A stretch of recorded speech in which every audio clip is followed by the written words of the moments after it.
What's up, everybody? Alex here from Columbus, and welcome back to another video. Let's show some cheap vinyl bangers, I guess, is what we'd call them. It's your vinyl haul video, but these were some records I've picked up, God, over the last, I don't know, maybe 3 or 4 weeks that were all under $5. Some of them were $2, some of them were $1. My thing is I buy a lot of records, clearly. I do try to get out to the stores, on the weekends. And a lot of times that means like just doing a lot of digging, seeing what kind of sales they got going on, leaning into some of the dollar stuff, all that good stuff. So that's kind of what these are. A lot of these are, as I like to call them, maybe some cheap hole fillers, which is what they used to call me, in my younger, more beautiful days. Or records that I'm just kind of taking a shot at and say, you know what, I don't really know a lot about that, but it's $1 or $2. So, maybe it's a good thing for me to explore a little bit. So, that's kind of the combination here. I got, I don't know, doesn't matter, 12 records or so. I don't know what it is. And we'll dive right into them. So, first we'll go with a British band that has a pretty huge discography. And I would assume that most people who are big fans of this band, I don't think they particularly care for this era that much. I don't think it's bad by any means, but it certainly doesn't match up with their heyday. And this is sort of the more AOR version of Uriah Heep, and that is Fallen Angel from 1978. So, obviously bands like this that were so prolific, I mean, they were putting out a record every year. Times change, lineups change, labels change, all that kind of stuff. And so, bands are going to change the sound. They're going to change the lineup, all those different things. So, does this, for me, compare to Salisbury or Demons and Wizards? No. But I think it's a decent kind of record. And again, it really leads into what was going on at the time. 1978, big kind of AOR, melodic rock kind of sound, getting away from that more traditional hard rock, quote-unquote heavy metal stuff that they were doing early. So I want to say this might have been the last record with John Lawton on it. I don't know. Somebody might correct me on that. But Uriah Heep, Fallen Angel. It was $5, and it's a good hole filler in the collection. Here's a band I've always been a fan of, even though they have historically fallen into that hair metal glam thing, which I don't dislike. I mean, I just think that's a style of music that has gotten a terrible name over the years. And I think a lot of it is because that is what, labels were wanting. They wanted the artist to throw on makeup and to tease their hair, even if their music didn't necessarily fall into that world, right? Like, I'm not going to show Cinderella, but Cinderella is one of those bands that's like, no, they're kind of like a hard rocky bluesy band that they're like, oh, let's tease the hair, let's put on makeup. And to me, this is another one of those bands, but the band is Great White with their record Once Bitten. I think this came out maybe 87 or so. We just lost Jack Russell, the lead singer, a year or two ago at this point. And again, another one of those bands that kind of falls into that glammy hair thing. Again, the makeup and all that kind of stuff didn't do them any favors, but to me, they've always been a little bit heavier. They've always been a little bit bluesier. And this is a great record. I mean, I got this for $3. A little bit of some water damage or whatever, a little bit of peeling on the cover, but the record's actually in really good shape on Capitol Records there. Now for me, I mean, I think what Lady Red Light might kick this off, and it also has the song Rock Me on it. I've always loved that song. I thought the guitar playing on Rock Me is just absolutely fantastic. Again, when I hear something like Rock Me or some of the other tracks on here, it doesn't sound like Poison to me. It doesn't sound like, some of that later 80s stuff. Even though they probably had to look for it. So actually really glad to pick this up again for $3. We'll call it a good deal. $5 holler. This is in full late 70s power pop world. I have the debut from this band, but it was cool to find the second record from this band, and it's a white label promo, and that is the Pez Band, I think out of Oak Park, Chicago, so maybe suburban Oak Park, Illinois, so suburban Chicago. And this is Laughing in the Dark from 1978. Pez Band, I think for some of the power pop purists who really dig into the genre, this is a very well-respected band. And for some people who are just kind of more casual classic rock fans, Pez Band might not be a band that you are as familiar with. I don't know that they ever got the international or even greater national sort of attention that they might have deserved as some of those other bands. But looking at that time period again, that 77, 78 sort of time period, a really a great kind of power pop band as we lean into sort of the era where power pop and new wave started kind of crossing over a little bit. So, to me, it's like the power pop heyday for me is the early mid 70s. When you get to this time, they're leaning a little bit more towards what would be to come in a few years, but still a really solid, great power pop band from Pez Band. Again, Laughing in the Dark.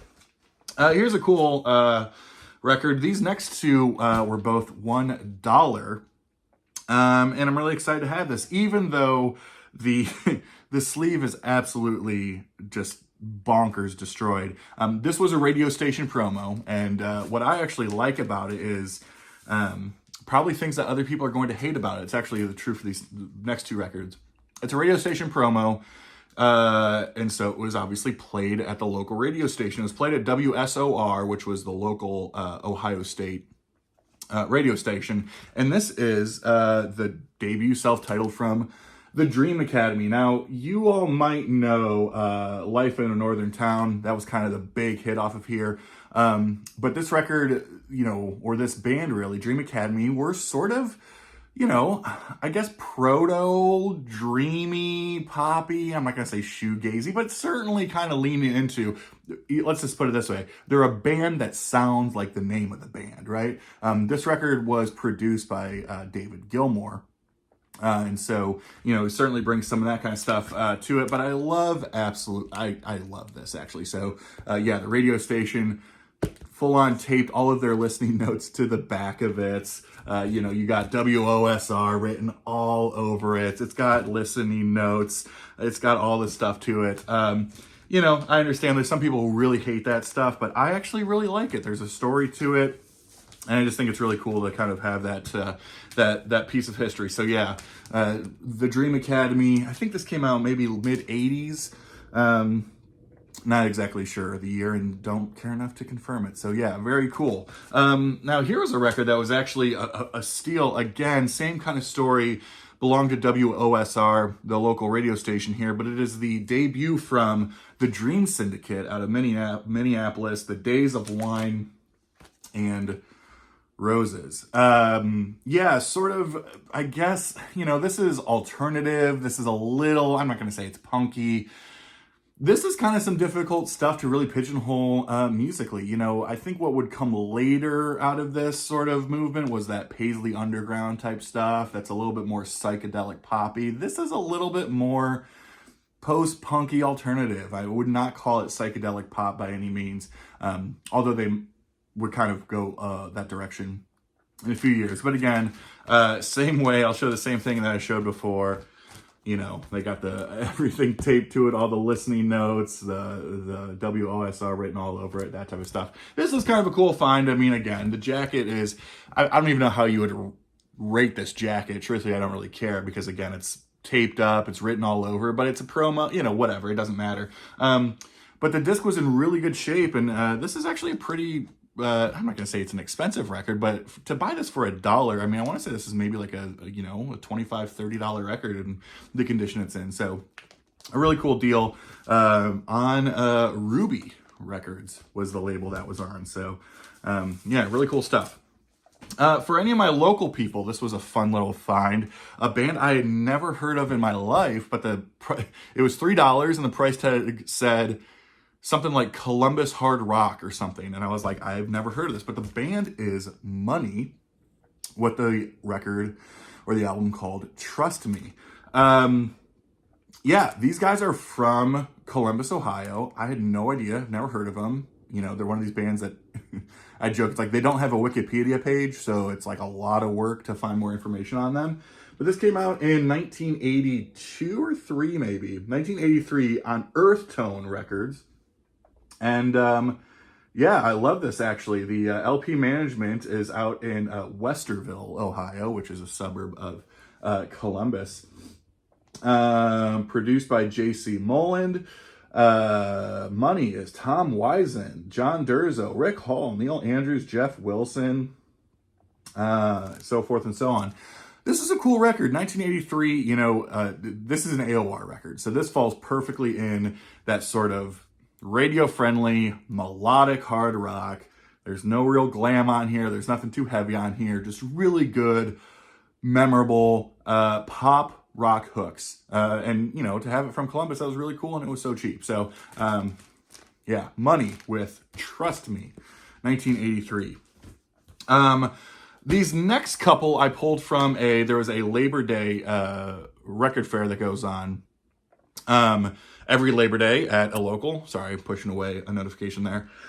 Where they just have some vendors set up every, maybe like 6 or 7 vendors. And one of the guys had a bargain bin. So each of these was like $2 or $3. I forget how much. And I think I got a handful of them. So he took $1 or $2 off, whatever. I'm in my CTI phase. If you don't know what CTI is, that is Creed Taylor International. It is a record label that was founded by Creed Taylor and really focused in the late 60s and early to mid 70s on some just great soul jazz. And so anytime I've been seeing CTI stuff recently, I've been picking it up. Great packaging, great album covers, and some great artists. And this is a comp, actually, but it's a very good one and one of the meanest, baddest album covers in my collection now. But it's Stanley Turrentine, the great sax player, with the baddest Turrentine. And man, what a great cover that is. So yeah, this is an anthology, I guess, or a compilation, but this was $2. And Stanley's the man. I mean, he is just he is the baddest of the Turrentines. You could tell, man. Lean into that shit. What a fucking man that is. So yeah, great stuff. Now, a subsidiary of CTI was the label Kudu, which focused more specifically on some of the soul jazz stuff. And one of the most prominent soul jazz cats was Hank Crawford. So this is Hank Crawford's Back. I think this came out in 1976. And yeah, man, this is soul jazz. This is funky. Huge lineup on here. You got Steve Gadd on drums, Eric Gale playing guitar, and of course Hank Crawford on alto sax. So really different than what people were doing, obviously, in the 50s and 60s. And now you're even leaning more towards into the mid to late 70s, still prior to disco, but you can definitely tell what is sort of around the corner. So again, for $2, really cool pickup there. I was happy to add this to my Frank Marino Mahogany Rush collection, as I didn't have it, and it was $2, and that is World Anthem from 1977.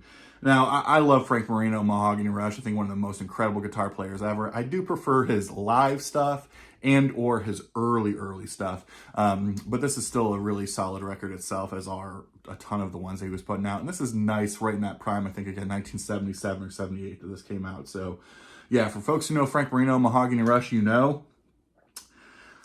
talk about this guy squirting on that ball or something. Yeah, good stuff. All right, here's a whole bunch of dollar hollers. I picked this up over the weekend at one of my locals. Shout out to Spoonful Record. They had a little bit of a dollar sale.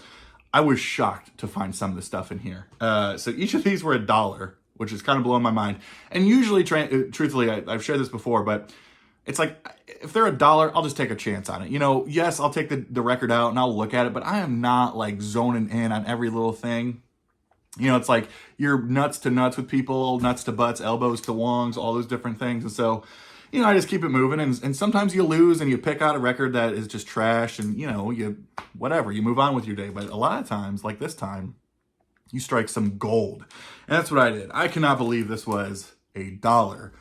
But it's Miles Davis with Miles Davis, self-titled. Okay, so here's the thing. If you're a jazz person, you've probably seen these types of, they're kind of advertised as compilations, but they're not. They're put out by Prestige Records, typically in the 70s, that were double-packed records in the sense that it sort of looks like a compilation, but really what this record is specifically, and this is Prestige or PR 24001, this is actually 2 Prestige era Miles Davis records in the same pack. So you actually are getting Relaxin' and Cookin'. And so if back in those days, like, well, who knows what it was then, but, you know, to find originals of Relaxin' and Cookin', I mean, good luck. You could be looking at triple digits there, right? A comp like this, it's not even a comp, right? Something that's double packaged like this, that they put out as a reissue later on, still got the Rudy Van Gelder and the Dead Wax. They sound great, but this is both Relaxin' and Cookin' in a comp. Now, I got this for $1.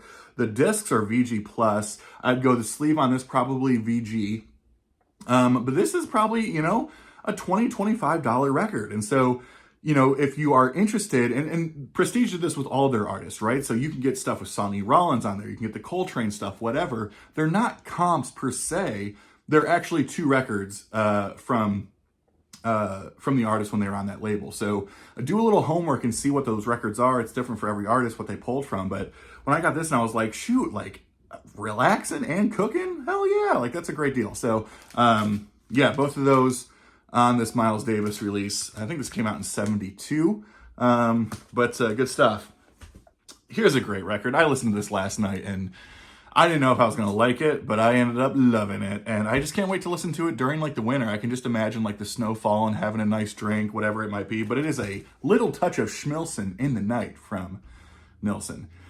I mean, what a singer. Now, this record, a little bit of a departure from some of the other stuff, is him doing sort of, I don't want to say it's crooning, because he doesn't really sound like a crooner. He's just singing over some classic standards, right? So this feels very like cabaret, a little jazzy, that sort of thing. But it's absolutely fantastic. I mean, one of the best vocalists in the entire world. And yeah, who doesn't like a little touch of Schmilson in the nut? Here was a wild find. This was a bit of an expensive record. Granted, the wax is not in the best shape, but it's a noisy one, but it plays through, no skips, no repeats, anything like that. So I was really happy with it. 1973, it is by Dr. John, In the Right Place. In the right game. I know nothing of Dr. John. I've heard about him a million times. He's one of those artists I've always wanted to get into. I do think a lot of his stuff is pretty rare, though, if not a little bit more expensive. This was on Atco, I think 1973. And man, I love this, man. It is that funky bayou, southern, just New Orleans kind of dirt with it, man. It's like you can hear like the shrimp coming off his voice, you know, like it's just like amazing. Of course, his backing band at this time was the Meters, who would go on to do some really great stuff after this. But yeah, I mean, and this is why, again, it's $1. It's a little noisy. It's not great for some of y'all. You might be like, I'm throwing that out the window. For me, I can dig it. But for me, what a great entry point into Dr. John, right? I think that's amazing. So, yeah, in the right place, in the right time. 3 more dollar hollers here, jazz records here. This is the Chico Hamilton Quintet. Of course, Chico Hamilton, great drummer. This is a fascinating jazz record. It's on Pacific Jazz. This almost gives a little bit more, almost chamber music, almost classical instead of, you know, Fallout jazz. Instead of like an upright bass, you have a cello here. You have people playing flute. You have clarinet. So kind of not big band, but it almost gives a more, again, almost classical chamber music sort of vibe to it. This was a beautiful record. I can see myself really digging into this on a cold Sunday morning. Really cool stuff. Again, on Pacific Jazz, I think this came out maybe 57. Not a bad guess, Alex. Not bad for a fat man. 57 indeed. Very cool. Let's go back to Prestige with a very well-respected tenor sax player, and that is Eddie Lockjaw Davis. Very cool. An original mono, Prestige PR 7271. This is tracking. This came out in 1963. And again, original mono. Sounds fantastic. These are not an overly expensive records, but they're still original Prestige records on that yellow Fireworks label. So really cool to have this, again, for $1 for reasons unknown. I'm not going to complain about it. And last I'm showing this is not a super expensive record, although I did enjoy it. I just thought it was really cool because I did not know that people were doing colored vinyl this long. But the record itself here is Leonard Feather Presents 52nd Street. Solid jazz record with a whole bunch of compositions from Charlie Parker and Dizzy Gillespie mostly.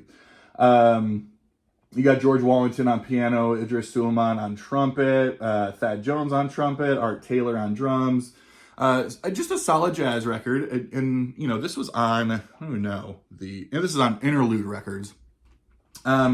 What's cool about this though, this came out, I believe, in the 50s. I didn't know that they were doing this type of vinyl then. So yeah, this originals of this came on this sort of dark burnt red color. And I just thought that was the coolest thing. I had no idea. So yeah, it's not an overly expensive record by any means. It's a good jazz record. I'm glad I picked it up. I really picked it up because of that color. So there you go. That's it, man. I don't know how many records that was, but for the lot of those, I probably paid, I don't know, less than 25 for all of them. So really happy with that. Keep digging. They're out there. You just gotta keep going. So thanks for putting up with it. Thanks for watching as always, everybody. We'll see you on the next one. Cheers.